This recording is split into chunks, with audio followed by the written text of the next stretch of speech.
माँ, आपने मुझ पर दृष्टिपात करके बहुत अधिक सुख दिया है मुझे। यहाँ सभी ने आपको कुछ ना कुछ अर्पित किया है, परंतु मैं तो साधारण दास हूँ। मैं आपको क्या अर्पित करूँ माँ? क्या भेंट दूँ मैं आपको?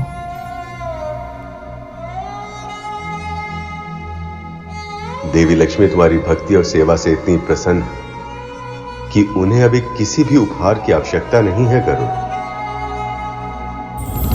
जब कोई पिता अपनी पुत्री को इस रूप में देखता है तो कितनी ही भावनाएं एक साथ उभरती है। इसकी था पाना भी असंभव है। पुत्री के बड़े हो जाने की प्रसन्नता से पिता का मन मयूर नृत्य कर रहा होता है, पर साथ ही साथ उसके बिछड़ जाने के दुख से भावुक भी हो जाता है। प्रत्येक पिता की एक इच्छा और कर्तव्य भी है कि वो अपनी पुत्री के लिए एक योग्य वर ढूंढे। इस समय आप भले ही मेरे सामने एक पुत्री के रूप में हैं, पर यह मैं कैसे भूल जाऊं कि आप त्रिलोक की स्वामिनी हैं, संपूर्ण सृष्टि की माता हैं आप। इसलिए आपके योग्य जीवन साथी का चुनाव करने में मैं असमर्थ हूं।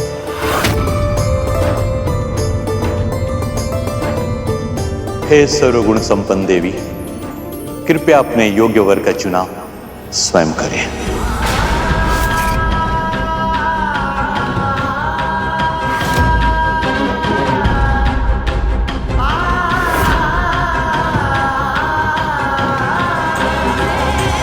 चुनाव? कैसा चुनाव? इस संपूर्ण जगत में माता लक्ष्मी के स्वामी प्रभु विष्णु के अतिरिक्त और कौन हो सकता है भला? और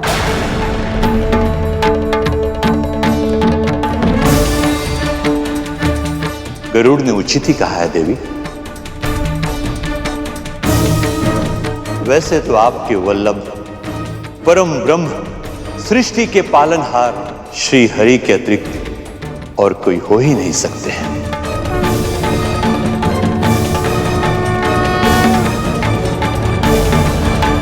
फिर भी मैं चाहता हूं कि आप स्वयं अपना वर चुनें। उत्तम सुझाव है देवी।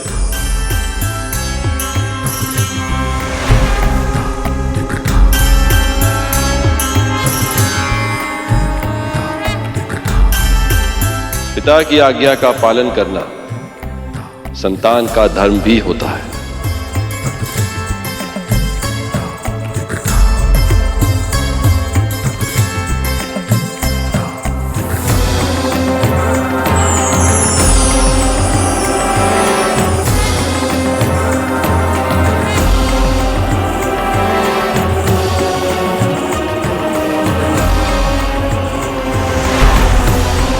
पुत्री, स्वयंवर आरंभ करें।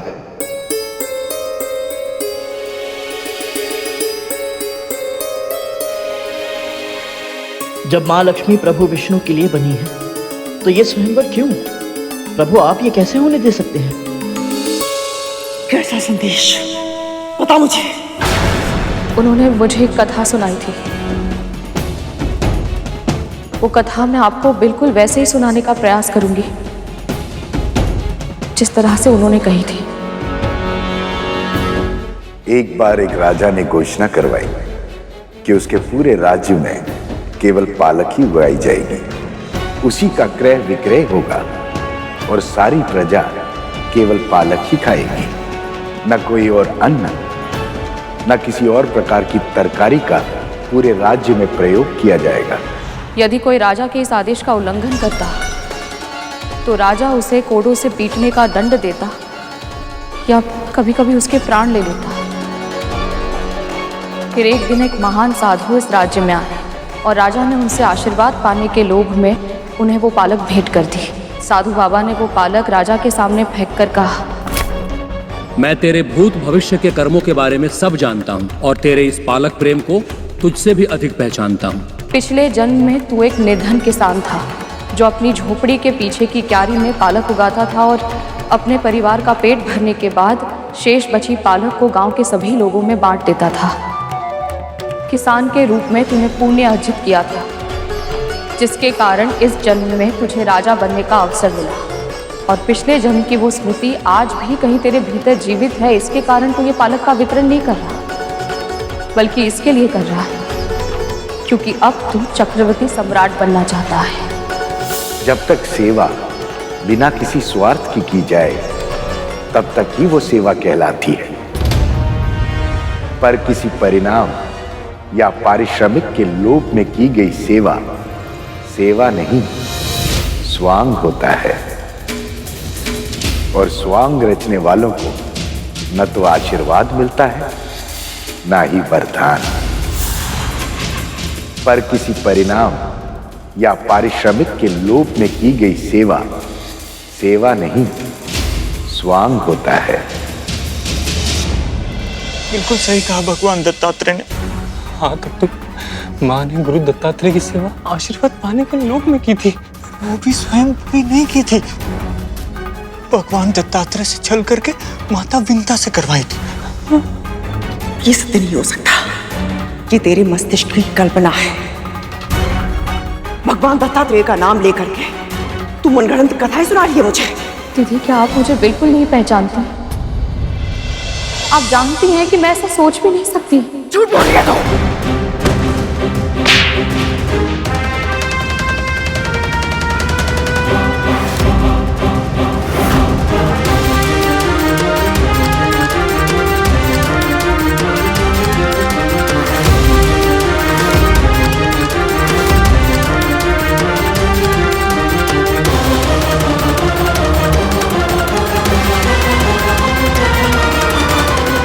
सही किया भगवान दत्तात्रेय ने, माँ के साथ ऐसा ही व्यवहार होना चाहिए। हाँ, तब तो विमाता विंता सही थी, फिर भी माँ ने उन्हें दोषी ठहराया, इसीलिए उनके चेहरे पर एक काला चिन्ह आ गया। अब बहुत हो गया धूमल, माँ को उनके बुरे कर्मों का दंड मिलना ही चाहिए। प्रभु, भला माँ को स्वयंवर की क्या आवश्यकता है? मैंने स्वयं इन्हें विरह की अग्नि में जलते देखा है। हर पल इन्होंने केवल आप ही को प्रेम किया है। तो फिर ये सब क्यों प्रभु? आप दोनों के मिलन में इतना विलंब क्यों?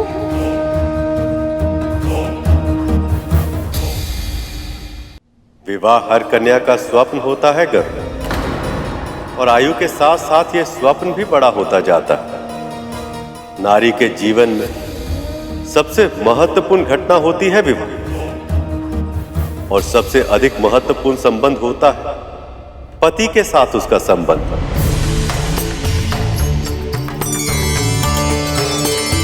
अपने पुरुष अपने प्रेमी के साथ प्रथम भेंट से बहुत पहले से हर युवती उसके स्वप्न देखने लगती है, अपनी आशाएं अपनी अपेक्षाएं संजोने लगती है। देवी लक्ष्मी भी किसी सामान्य कन्या की तरह अपने स्वप्न पुरुष के साथ अपना जीवन बिताना चाहती।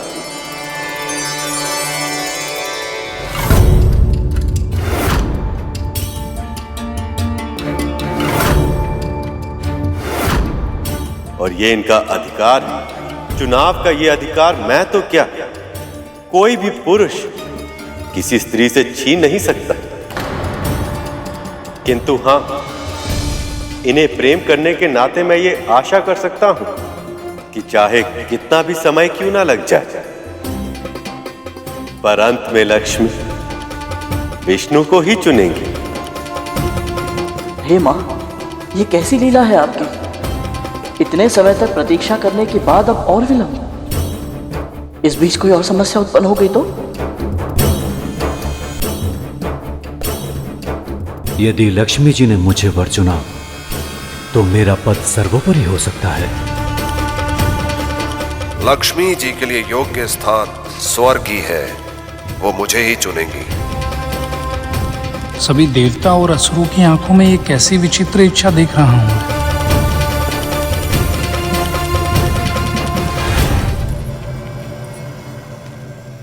ये देवराज इंद्र हैं पुत्री, असीमित ऊर्जा की स्रोत,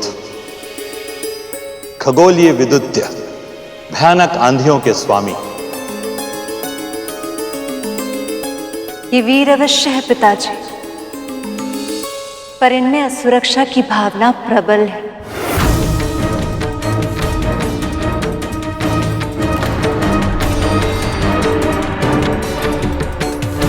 ये सूर्यदेव है पुत्री। इनका प्रकाश सारे जगत को जीवन देता है।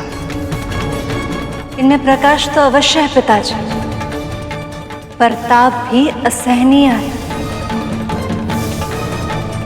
आपने उचित कहा दीदी।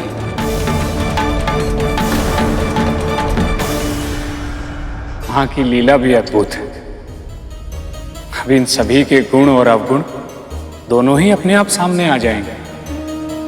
नारायण नारायण। कोई भी अपने अवगुणों को दूर करने का प्रयास तभी कर सकता है जब उन्हें अपने अवगुणों का ज्ञान हो जाए। धन्य है मां, धन्य है आप। मन की भावना गुणों और अवगुणों से परे होती है भैया। प्रभु के बारे में सोचिए, ये सब देखना इनके लिए आसान नहीं होगा। इनकी प्रिया इनकी आंखों के सामने अन्य सभी में अपना वर खोज रही है। ये पीड़ा को सहन करना और फिर भी मौन रहना प्रभु के लिए सरल नहीं है भैया। मैं तो कल्पना भी नहीं कर पा रहा हूं कि प्रभु में इतना संयम कैसे है। मुझे तो बहुत चिंता हो रही है भैया। मन तो यही कहता है कि कोई भी समस्या उत्पन्न नहीं होगी, परंतु जब तक इन दोनों का मिलन नहीं हो जाता मुझे शांति नहीं मिलेगी।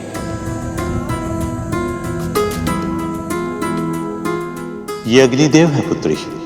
प्रकाश और ताप दोनों सूर्य से कम है, किंतु अगर ये चाहे तो रात के अंधेरे को दिन के उजाले में बदल सकते हैं। और यदि ये नियंत्रण से बाहर हो जाए तो ये सबको भस्म भी कर सकते हैं।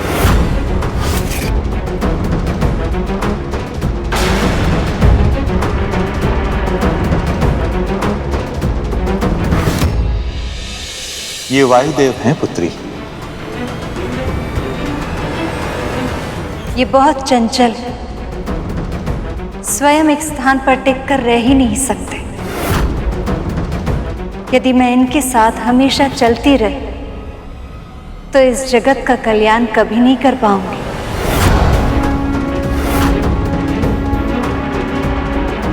इनसे मिलिए पुत्री, ये हैं वरुण देव।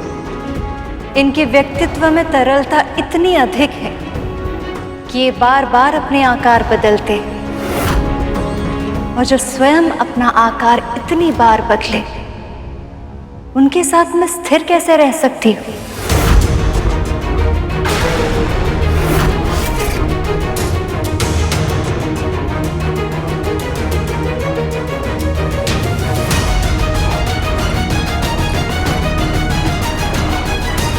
ये यमराज है, यमलोक के स्वामी हैं। और कर्तव्यनिष्ठ भी। इनमें दया और करुणा का अभाव है पिताजी। लक्ष्मी इन देवताओं की नहीं हुई, अर्थात हम असुरों की होगी। पुत्री, इन सभी देवताओं में से कोई भी आपका हृदय नहीं जीत पाया है। आप चाहें तो नागों में से किसी एक का चुनाव कर सकती हैं। मैं अभी उनका प्रबंध कर सकता हूं।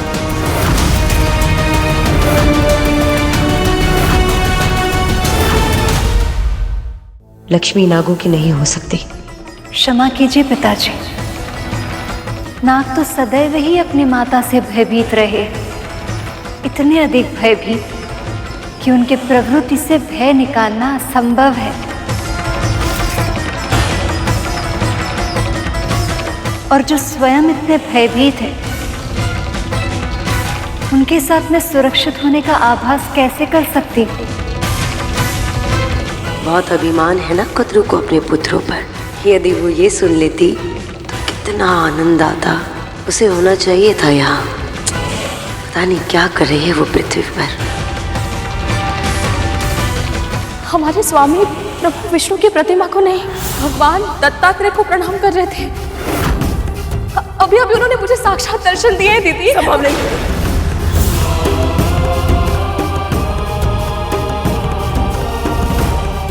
ये आप क्या कर रही है माँ? संभालिए स्वयं को। ऐसे दुखी होने से क्या होगा माँ? यदि आप मन ही मन घुटती रहेंगी तो हम आपकी सहायता कैसे करेंगे? आप बात बताइए माँ। फिर से वही सब हो रहा है तक्षक कालिया। एक बार फिर से मेरे साथ अन्याय हो रहा है और अब ये मैं सह नहीं सकती, नहीं सह सकती।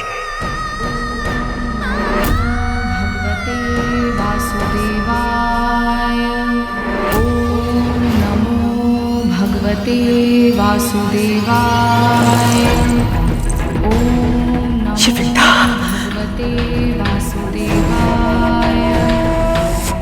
कितनी प्रसन्न है वो आज। अवश्य कुछ ना कुछ ऐसा है जो मुझसे छुपा रही है। इसकी पहले की बहुत देर हो जाए। मुझे जानना होगा कि वो भेद क्या है। इस बार उसने मुझसे कोई भी चालाकी की तो उसकी ऐसी दशा करूंगी कि प्रभु नारायण भी उसे मुझसे नहीं बचा पाएंगे।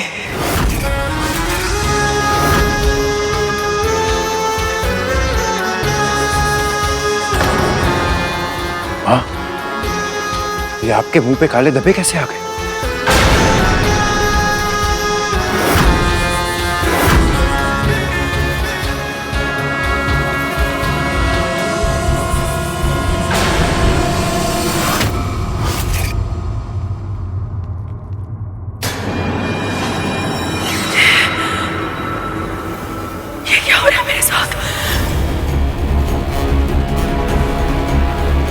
सबसे महत्वपूर्ण है ये मेरे मुंह पे क्यों हो रहा है?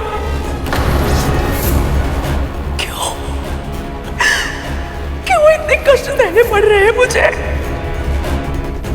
मानसिक और भावनात्मक कष्ट कब तक है जो अब ये शारीरिक कष्ट?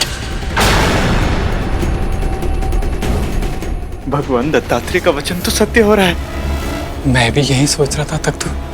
हमारी माँ के आंखों में आंसू है और विंता माँ के स्वर में सुख। हाँ, इसका अर्थ तो यह है कि विंता माँ और गरुड़ शीघ्र ही दास्ता से मुक्त हो जाएंगे। लक्ष्मी माँ तो सभी में कोई ना कोई अवगुण खोज रही हैं। ये तो स्वाभाविक है शेष। जो सर्वगुण संपन्न वो किसी अवगुण से युक्त पुरुष के साथ जीवन निर्वाह कैसे कर सकती?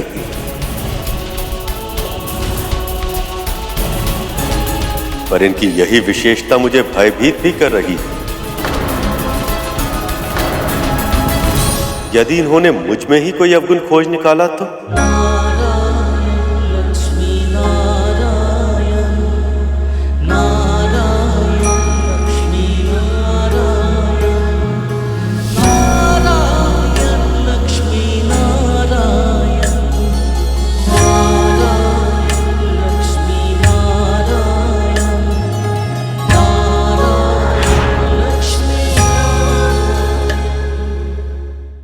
प्रभु ये क्या कह रहे हैं आप? भला आप में कोई अवगुण कैसे हो सकता है? तुम एक भक्त की दृष्टि से देख रहे हो गर्व। एक स्त्री की दृष्टि वो भी देख सकती है जो कोई नहीं देख सकता। और जब उसे अपने जीवन साथी का चयन करना हो तो सर्वश्रेष्ठ से कम कुछ भी स्वीकार करने का प्रश्न ही नहीं उठता। तो भी ठीक है प्रभु, आज मां के स्वयंवर से यह सिद्ध हो जाएगा कि आपके भीतर ना कोई खोट है ना कोई अवगुण। इस समस्त संसार में आपसे उत्तम पुरुष कोई हो ही नहीं सकता। सर्वश्रेष्ठ है आप। गरुड़ सही कह रहा है प्रभु। आपको चिंता करने की तनिक भी आवश्यकता नहीं।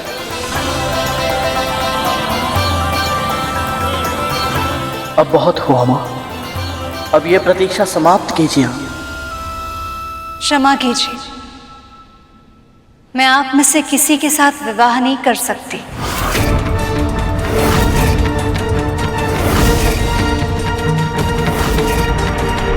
अब स्वयंवर में केवल असुर ही बचे हैं। इसका अर्थ यह है कि लक्ष्मी का विवाह किसी असुर से ही होगा। पर क्यों देवी? क्योंकि अभी तक आपने अपने क्रोध पर विजय प्राप्त नहीं किया है, और जिसके मन में विकार हो उन्हें मैं स्वीकार कैसे कर सकती हूँ?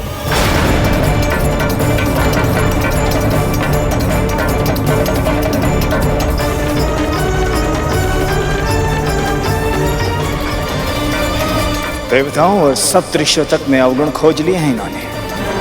यदि हमारी ओर देखेंगे तो अवगुणों की सूची इतनी लंबी बना देंगे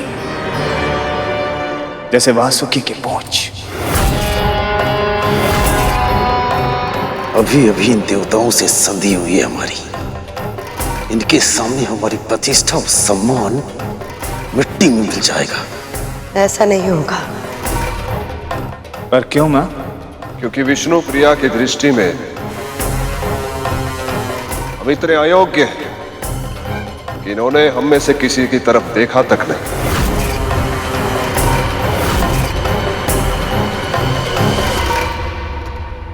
इन असुरों की उपेक्षा करके माँ ने बहुत अच्छा किया। इन दुष्टों के ऊपर माँ की कृपा दृष्टि भूल से भी नहीं पड़नी चाहिए। मुझे नहीं पता था तुम्हें असुरों से इतनी चिढ़ है। मुझे हर उस प्राणी से चिढ़ है भैया जो माँ और धर्म का सम्मान नहीं करते। मुझे भी गर्व है।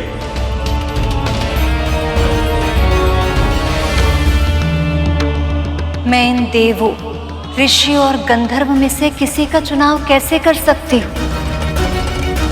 इनमें से कुछ महान तपस्वी हैं, पर इनका क्रोध पर कोई नियंत्रण नहीं। कुछ महान ज्ञानी हैं, पर अब तक पूरी तरह से अनासक्त है। कुछ बहुत बड़े त्यागी हैं, पर केवल त्याग ही तो जीवन से मुक्ति का साधन नहीं हो सकता ना पिताजी। और कुछ अद्वितीय वीर भी हैं, पर वो भी काल के प्रभाव से अछूते नहीं हैं।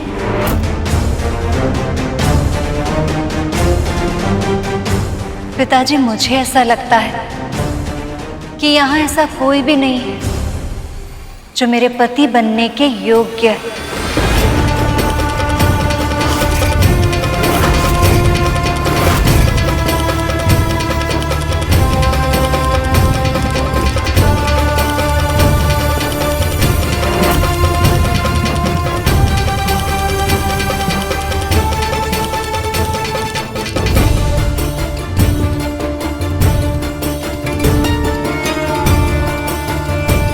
प्रभु, माता ये कैसे कह सकती हैं? अब तो अति हो गई है। प्रभु, आप कहिए ना कि आप सुयोग हैं। आपसे अधिक योग्य संसार में कोई हो ही नहीं सकता। प्रभु, नहीं तो मैं जाकर मां से कहता हूं। नहीं गरुड़, लक्ष्मी के मन में योग्य और आदर्श पति की छवि क्या है और मैं उस पर खरा उतरता भी हूं या नहीं, ये जाने बिना मैं इनसे कुछ नहीं कह सकता। जब तक लक्ष्मी स्वयं वो सभी गुण मुझ में नहीं देख लेती जो उन्हें अपने पति की छवि में दिखते हैं, तब तक ये मिलन संभव नहीं। इन्हें पति रूप में मुझे पाने की इच्छा प्रकट करनी होगी, तभी मैं अपना प्रेम व्यक्त कर पाऊंगा। इसलिए जब तक ऐसा नहीं होता तब तक मुझे प्रतीक्षा की पीड़ा सहनी होगी।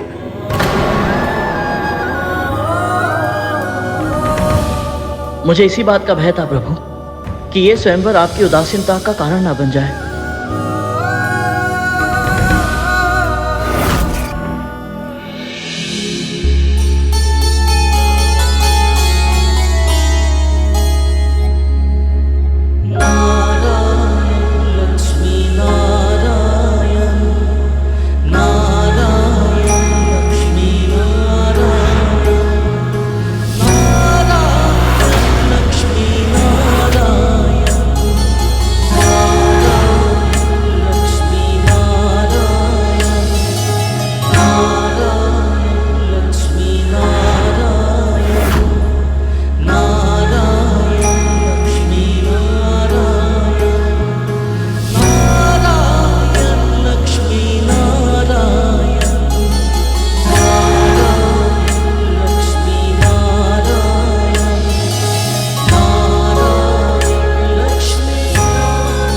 पुत्री, इतना तो जान चुका हूं मैं कि आपके मन में योग्य पुरुष की छवि स्पष्ट रूप से अंकित है।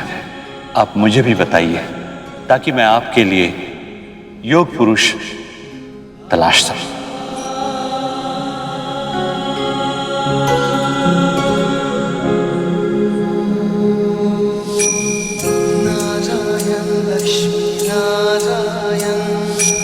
हम क्या ढूंढे इस परम ब्रह्म को जो ये सारा संसार चलाए।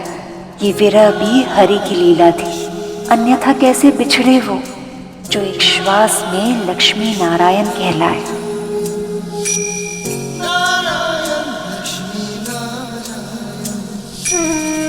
मैं चाहती हूँ जो मेरे सुहाग बने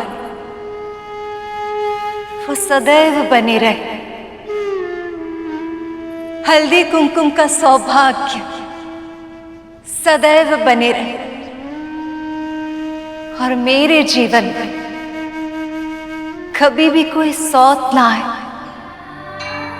अर्थात मेरे पति किसी अन्य स्त्री से न तो प्रेम करे न विवाह। जो मेरे वर हो उनका वैभव सदैव रहे, जो अजन्मे हो, जो अमर हो, जो दीन दुखियों के साधु संतों के रक्षक हो, जिनके कारण धर्म की स्थापना हो, जिनके हृदय में प्राणी मात्र के लिए दया की भावना हो।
मेरी दृष्टि में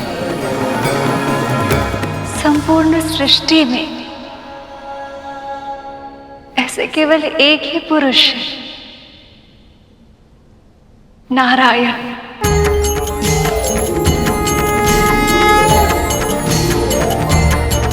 लेकिन मैं इनसे ये जानना चाहती हूँ, इनके जीवन में मेरा स्थान कहाँ होगा?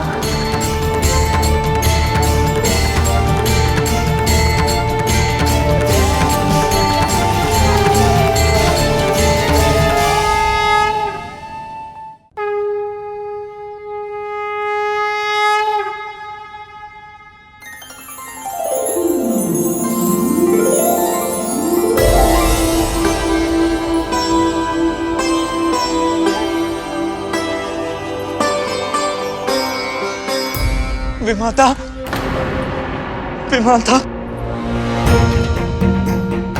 हमसे बहुत बड़ी भूल हो गई विमाता, हमें क्षमा कर दीजिए। ये क्या कर रहे हो तुम दोनों? उठो, उठो। क्षमा क्यों मांग रहे हो? सत्य यह है कि भगवान दत्तात्रेय ने आपसे पहले हमें दर्शन दिया था। हाँ विमाता, वो तो सिर्फ आपकी परीक्षा ले रहे थे, इसलिए जब भी आपको आवश्यकता थी हम सहायता करने का प्रयास करते थे। तभी हमें पता चला कि आप तो हमेशा से ही सही थी। हमारी माँ ने आपके साथ कितना दुर्व्यवहार किया था और हमने भी अतीत में आपको कितना तंग किया था ना। हमें क्षमा कर दीजिए विमाता, हमें हमारी भूल का आभास है।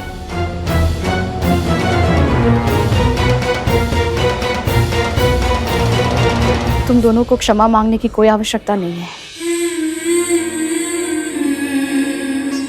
मैंने कुछ भी स्मरण नहीं रखा और ना ही बुरा माना है। यही तो आपके व्यक्तित्व का अद्भुत गुण है। आप कितनी अच्छी हैं, कितनी दयालु हैं। पर हमारी माँ इस योग्य नहीं कि हम बस उनके बारे में कुछ भी बुरा मत बोलो। नहीं विमाता, अब सत्य कहने से हम भयभीत नहीं होंगे। केवल हमें ही ऐसा आभास नहीं हो रहा है, स्वयं भगवान दत्तात्रेय को भी ऐसा ही लगा था। इसलिए तो उन्होंने इस रोग का उपचार स्वयं ही कर दिया। कहना क्या चाहते हो तुम दोनों? अब से जब भी माता आपको सताएगी तो उनके चेहरे पर एक काला धब्बा बन जाएगा। दीदी रुक जाइए विमाता। यदि हम ये चाहते हैं हमारी माँ धर्म के पथ पर लौट आए, तो यह आवश्यक है कि उन्हें यह दंड मिले, तभी तो वो अपनी भूल पहचान पाएंगी। इसलिए हम आपसे विनती करते हैं कि इस बारे में हमारी माँ को कुछ भी ना पता चले, और आपकी मुक्ति के बारे में तो बिल्कुल भी नहीं। हाँ विमाता, हम जानते हैं, और सत्य कहें तो हम दोनों भी यही चाहते हैं कि आपको इस यातना से शीघ्र ही मुक्ति मिल जाए। लेकिन ये तभी हो पाएगा जब आप इस बारे में किसी को नहीं बताएंगी। वचन दीजिए विमाता, आप इस बारे में कुछ नहीं कहेंगी।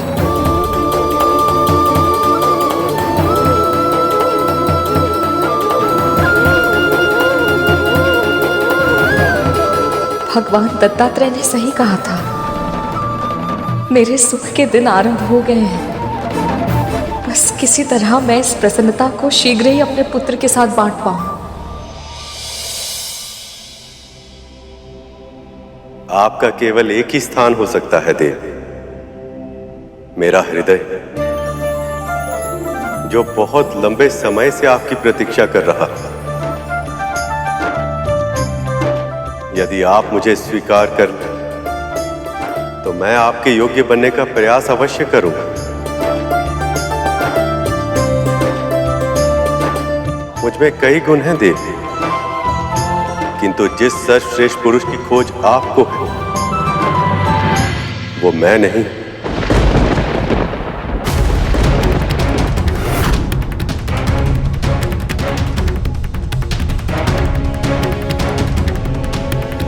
क्योंकि मैं तो सर्वश्रेष्ठ तब तक नहीं बन सकता जब तक आप मेरे साथ ना हो। आपके साथ के बिना मैं अधूरा हूं देव। आपका साथ ही मुझे पूर्ण बनाता। मेरा उत्साह आपकी मुस्कुराहट से, मेरा बल आपके प्रेम से। आपका पति बन मेरा सौभाग्य होगा देवी।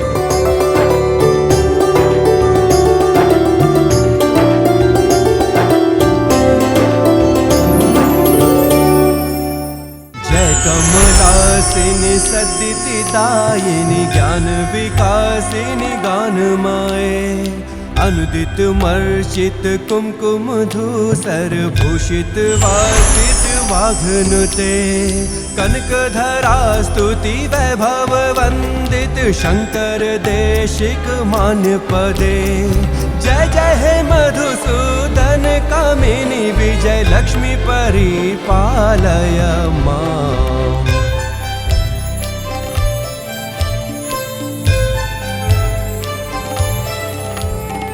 प्रणत सुरेश्वरी भारती भार्गवी शोक विनाशिनी रत्नमाये मणिमय भूषित कर्ण विभूषण शांति समावृत हास्य मुखे नवनिधि दायिनी कलिमल हारिणी कामित फल प्रद हस्तयुते।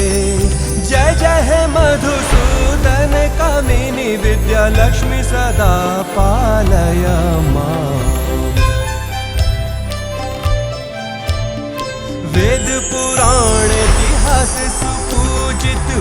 वैदिक मार्ग प्रदर्शयुते।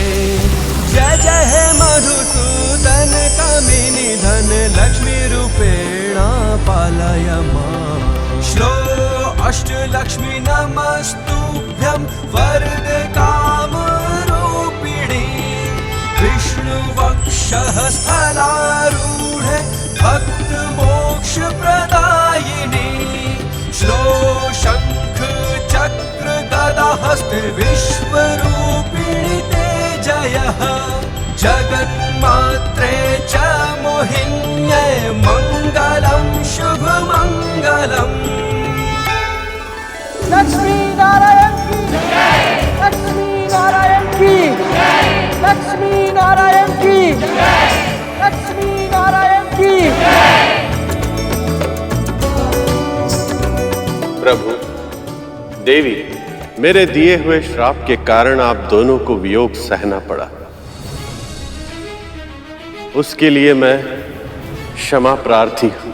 आपका क्रोध भी कल्याणकारी रहा है महर्षि। यदि आप श्राप नहीं देते तो देवराज इंद्र का अहंकार कैसे टूटता? असुरराज बलि को उनके अच्छे कर्मों के कारण स्वर्ग कैसे मिलता? वासुकी को महादेव कैसे मिलते?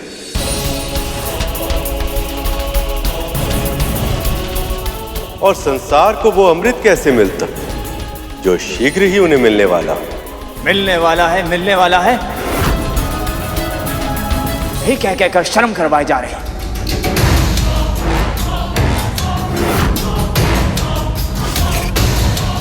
पर मिलेगा कब?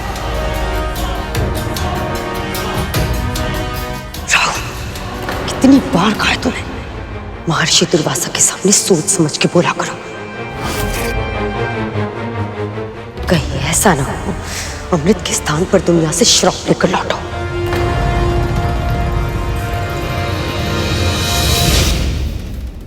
देवी, जब आप लौट ही आई हैं तो अपनी कृपा दृष्टि का आशीर्वाद देवताओं को भी दे दीजिए। श्री के बिना इनके जीवन में ना ही कोई सुख है और ना ही कोई उल्लास।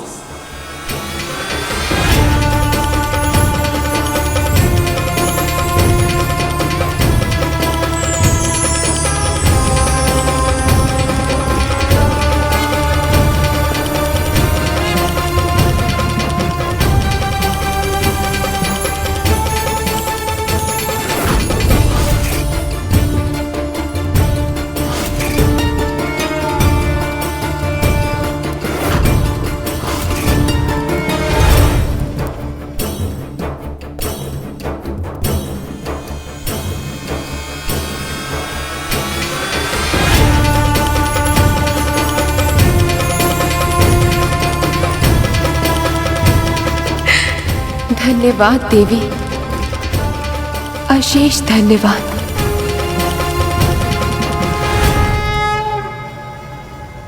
जितना भी प्रसन्न होना है हो लो इंद्र। अमृत मेरे हाथ लगने के बाद तुम्हारा और सभी देवताओं का अंत निश्चित है। विष्णु ने एक बार फिर से हमारे साथ पक्षपात किया है, किंतु इस बार मैं ये मंथन पूरा होने नहीं दूंगी।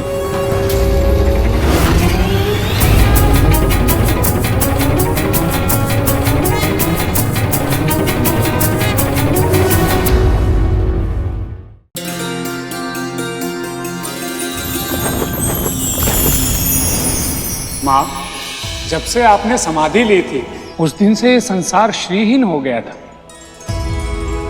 आपने देवताओं पर तो कल्याण कर दिया,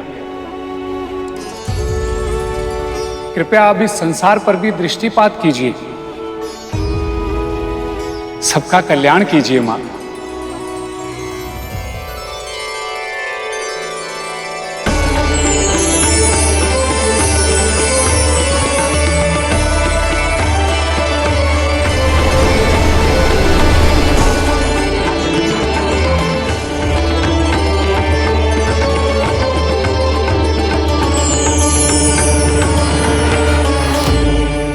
विष्णु जी को लक्ष्मी और वासुकी को भगवान शिव मिल गए और देवताओं को उनका वैभव वापस मिला और हम असुरों को एक टूक भी नहीं देखा।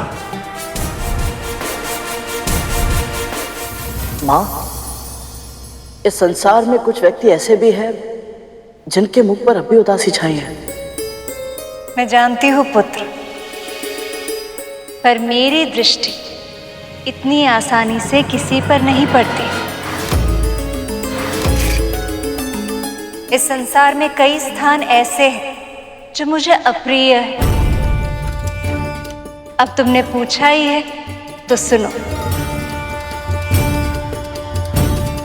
मैं वहां कभी नहीं जाती जहां गुरुजनों, माता पिता और किसी भी बड़े का अपमान हो रहा।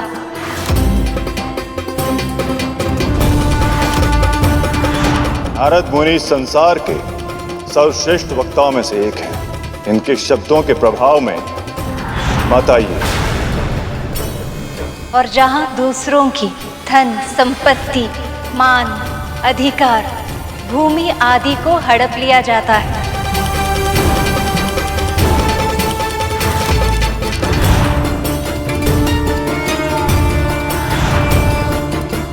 और यहाँ तक कि दूसरों को भूखा देखकर अपने घर में धन और अनाज भरते हैं, उनके घर आज तक न मैं गई हूं और न भविष्य में मैं कभी जाऊंगी।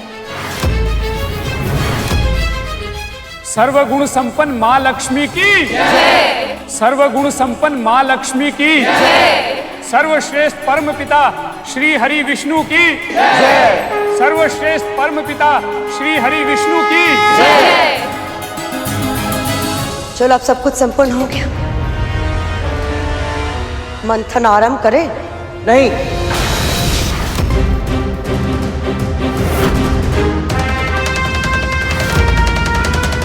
अभी मंथन नहीं हो सकता।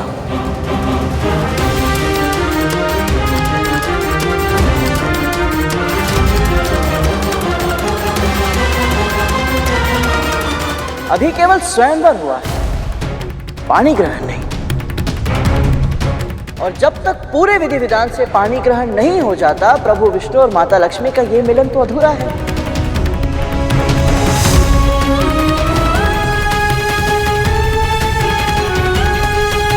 क्यों समुद्रदेव अपनी पुत्री का कन्यादान नहीं करेंगे?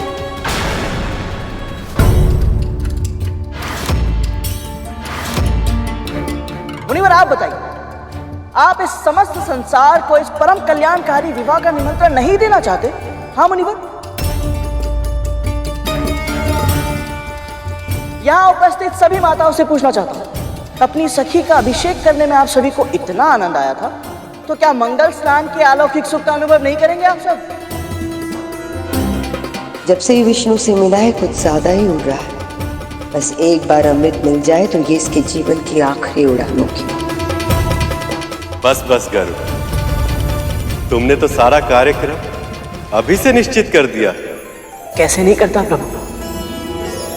इस विवाह का स्वप्न केवल आप दोनों ने ही नहीं देखा, आप दोनों की विरह की पीड़ा और मिलन की प्रतीक्षा का अनुभव आपके भक्तों ने भी किया है। प्रतिपल, प्रतिदिन। और मेरी माँ ने तो प्रार्थना भी की थी। आज उनकी प्रार्थना स्वीकार हुई है, तो उत्सव तो होना ही चाहिए। क्या कहते हैं आप सब? सही कहा ना मैंने? बिल्कुल सही कहा पुत्र। सत्य वचन। आप दोनों के विवाह से संपूर्ण जगत का कल्याण होगा। कृपया मुझे इस विवाह के आयोजन की अनुमति दें। मैं देवी लक्ष्मी को उनकी नगरी ले जाऊंगा और आपको बारात लेकर वहीं आना होगा प्रभु।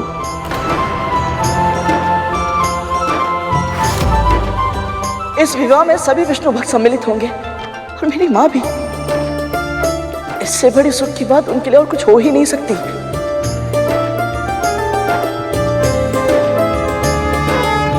क्या हो रहा है ऐसे?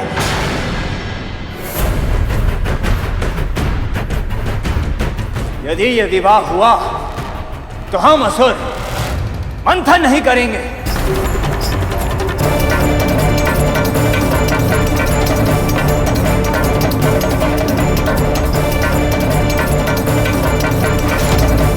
राहु, जानते भी हो तुम क्या कह रहे हो? पूरी धमकियों से कोई लाभ प्राप्त नहीं होगा राहु। अमृत का आना अभी शेष है। सत्य कहा देवराज, अमृत प्रकट होना शेष है अभी। इसलिए आप सब एक दास के कहने पर अपना लक्ष्य भूलने के लिए तैयार हैं। मंथन रोककर विवाह का आयोजन कर रहे हैं आप। परंतु इस विवाह से तो सबका कल्याण होगा पुत्र। क्षमा कीजिएगा विमाता अदिति, पर मुझे संदेह है मंथन से भी अभी तक असुरों का कोई कल्याण नहीं हुआ है। पहले से ही हम वासुकी के मुख की ओर हैं और इसीलिए भीषण दास सहने पर विवश है। साथ ही हलाहल और अलक्ष्मी जैसे महासंकटों का सामना करने के कारण हमारा विश्वास डगमगाया हुआ है। और ये तो आप जानते हैं विमाता, देवी लक्ष्मी ने हमें एक दृष्टि भर करके देखा तक नहीं। ऐसे में उच्च श्रेवा के अतिरिक्त हमें इस मंथन से मिला ही क्या है? मिला भले ही ना हो असुरराज, पर मिलने वाला तो है। वो तो तब मिलेगा मुनिवर जब मंथन होगा। और यहां तो कुछ अलग ही खिचड़ी पक रही है, इसलिए ध्यान से सुनिए। यदि ये विवाह हुआ तो हम असुर ना ही विवाह में भाग लेंगे और ना ही मंथन में।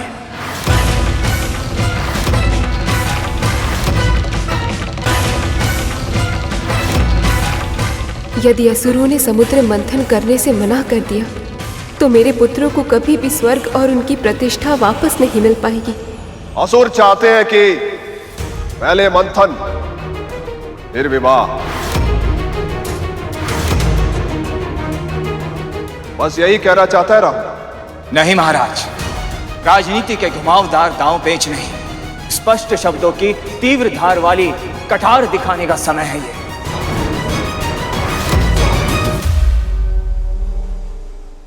अब हम असुर और तिरस्कार सहन नहीं करेंगे। पहले ये देवता स्वयं चलकर आए थे हमारे पास संधि करने, पर अब हमारी किसी भी इच्छा का सम्मान नहीं हो रहा। सब कुछ बस विष्णु की इच्छा के अनुसार हो रहा है। ये तो सदैव से ही देवताओं का समर्थन करते आ रहे हैं।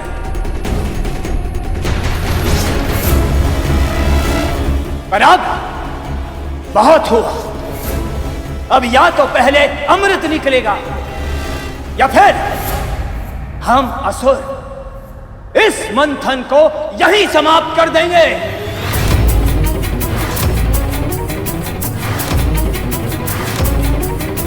कर दो समाप्त। चाहो तो इस मंथन को इसी क्षण रोक दो और वापस लौट जाओ।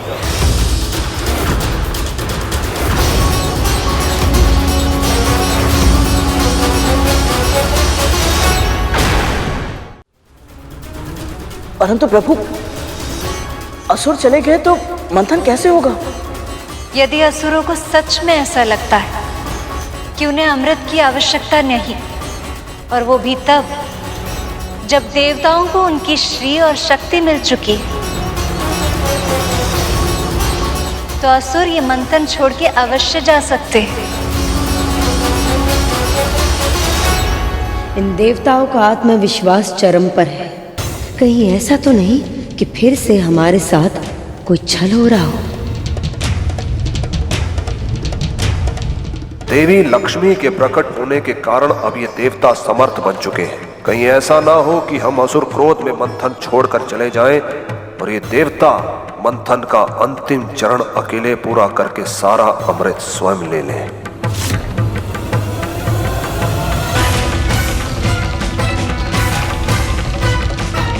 वैसे भी गुरु शुक्राचार्य की आज्ञा न मानकर हमने उन्हें रुष्ट कर दिया है। पता नहीं हमें संजीवनी विद्या का लाभ फिर से मिलेगा या नहीं। जब कोई भी कार्य अपनी इच्छा अनुसार ना हो तो खिन्न होना स्वाभाविक है।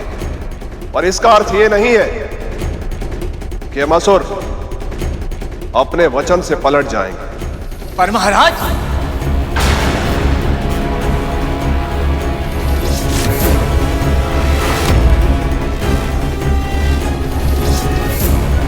यदि आप सब चाहते हैं कि पहले विष्णु और देवी लक्ष्मी का विवाह हो, तो हम आपकी इच्छा का सम्मान करें।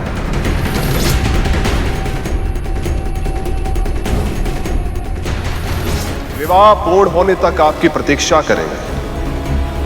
तब तक हमें विश्राम करने का अवसर भी मिल जाएगा। वैसे भी वासुकी के मुख की ओर होने के कारण हमें विश्राम की आवश्यकता भी है। तो फिर निश्चित हुआ, पहले विवाह होगा और फिर मंथन आरंभ होगा। नारायण नारायण।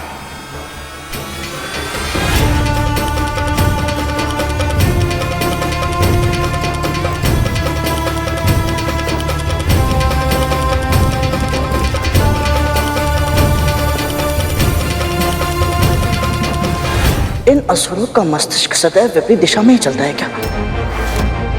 जो कार्य बोलो उसके विपरीत ही करते हैं। मुझे पूरा विश्वास है कि कुछ तो गड़बड़ है, और ये जानने के लिए मैं किसी भी सीमा को पार कर सकता हूं।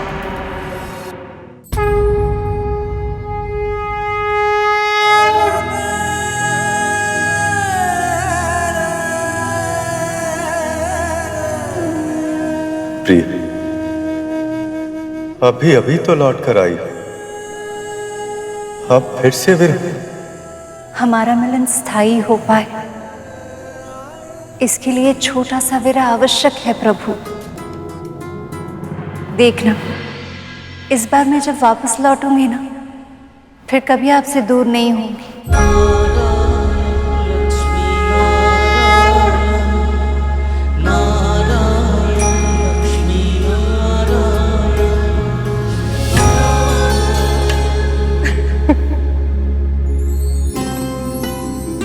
दावा नलसा विरह भयंकर, दोनों को तड़पाए।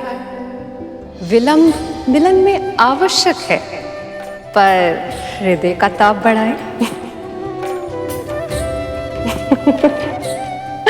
जानती हूं कितना कठिन है फिर से एक दूसरे से दूर जाना, पर जितनी शीघ्र आप पिता के नगर पहुंचेंगी, उतनी ही शीघ्र विवाह की तैयारियां आरंभ होगी, और उतनी ही शीघ्र आप अपने पति के घर वापस आएंगे। तो अब और विलंब ना करें देवी, चलें?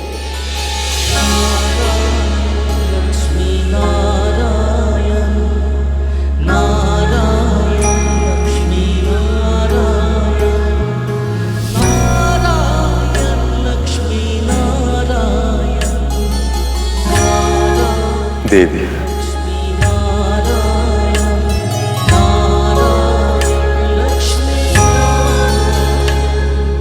इतनी सारी अर्चनों के बाद तो हम दोनों मिले हैं। अब मैं आपको अपनी दृष्टि से एक क्षण भी दूर नहीं कर पाऊंगा। कष्टदायक तो मेरे लिए भी है प्रभु, किंतु हमें एक होने के लिए थोड़े समय का विरह सहना होगा। नमस्ते ब्रह्मचारिणे।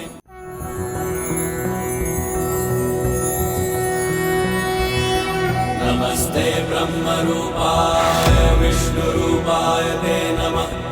नमस्ते रुद्ररूपाय करिरूपाय ते नमः। विश्वरूप स्वरूपाय नमस्ते ब्रह्मचारिणे। नहीं प्रभु, ये क्या कर रहे हैं आप? ऐसे मत झुकिए। पर बिना झुके पहनाऊंगा कैसे? आप मुझे दे दीजिए, मैं स्वयं पहन लूंगी। ये तो संभव ही नहीं है देवी।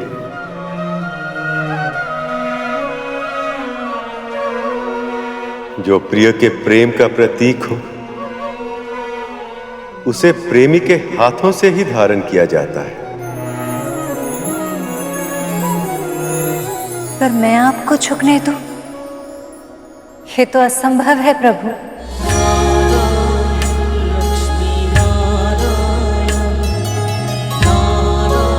क्षमा कीजिए प्रभु।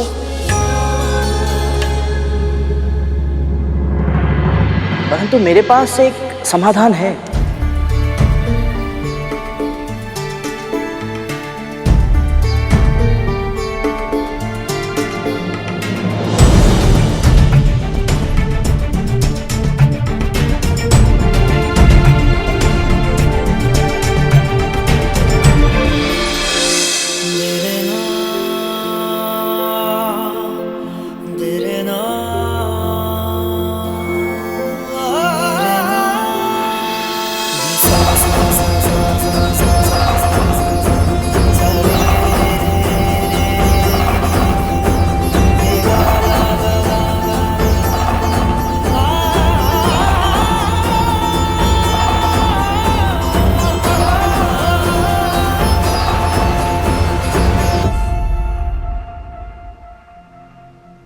विष्णु काज में लाज।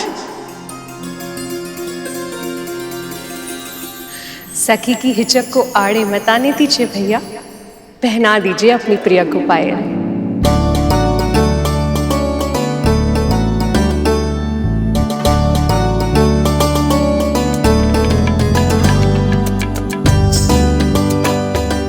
ऐसा अवसर कभी कभी ही आता है पुत्री, इसका लाभ उठाने से चूको मत। पहना दीजिए प्रभु, पहना ही दीजिए, पहना दीजिए प्रभु, पहना ही दीजिए।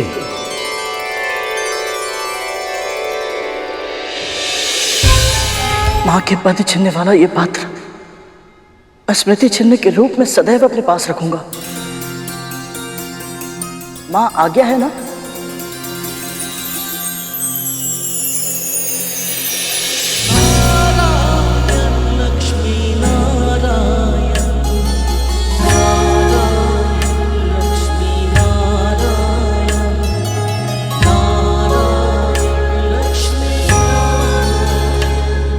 चलें सखी।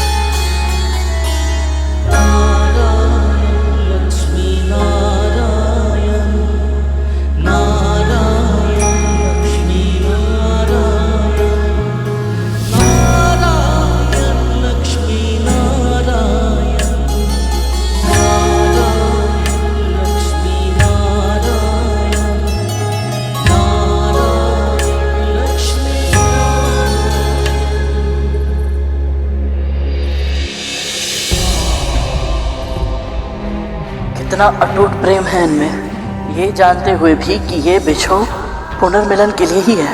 इन दोनों के मन में कितनी पीड़ा उमड़ रही है।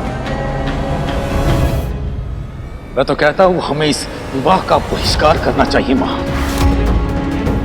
वैसे भी ये विष्णु सदैव हम असुरों के शत्रु रहे हैं और हम इनके विवाह में सम्मिलित हो, असंभव है ये।